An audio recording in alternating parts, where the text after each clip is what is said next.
everyone, welcome to Katharine's Creatures. This should be episode 127 if I have my number correct.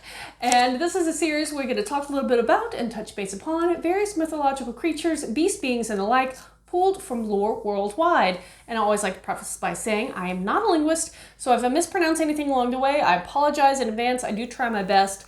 And today I'm kind of doing something a little different. Normally in these, I like to talk about beings or beasts, again, entities from mythos, and don't really focus on any kind of deity or demigod creatures. But today I'm doing something a little different because this one, which I'm talking about, is Abgal, and is actually just, I was looking into some of the oldest lore that people can find, and so Abgal is a little different than ancient Egypt or anything else because he comes from Pre-Islamic Arabian area and is the deity of God from that belief system dating back to the Palmyrene Empire, and is sometimes associated as being a jinn, which jinn, as I've talked about in one of these prior episodes, has a couple different interpretations of it as well. Now, be it God, jinn, some kind of this magnanimous entity,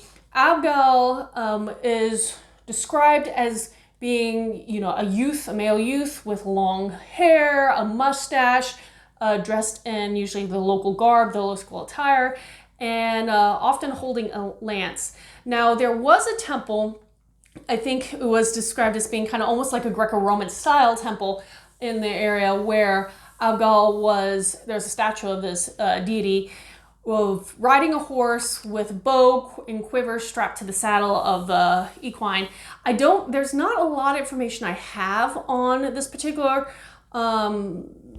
entity, this being, this deity, this jinn, partly because it is so old and some of this information has probably been lost over the years. It has been. A lot of it has. And his worship was dated back to 154 to 270 AD, I think.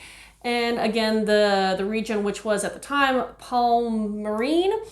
But interestingly enough, what I found was that even though there are a lot of documentations that this deity existed, so people knew of it, people accepted it, there was not a lot of, or any physical temples within the city and the main area of Palmyra. Again, hopefully I'm pronouncing this right, itself. So it was believed in, it was commonplace. If he had a temple in the area, it was probably lost. Again, there was a Greco-Roman style temple discovered in a different region with him, but it's one of these long lost religions that when you're so old that you don't really have a lot of stuff written down, stories get lost. And so keep your stories, write them down. I'm an author, that's what I do. You never know what will end up being remembered in the years to come and what ends up being lost to time. And so Abgal is one of those deities that kind of practically was lost to time outside of a few instances of documentation. Anywho, sorry that was a little ramble. I just, one of those concepts of, wow, how many other religions, entities, beings, monsters, creatures that people believed in, created, developed, worshipped, have been lost. It's just an interesting thought. Anywho, have any questions about this or anything else, please post them in the comments below or reach out to me on any of my social media. And until next time, everyone, Skål.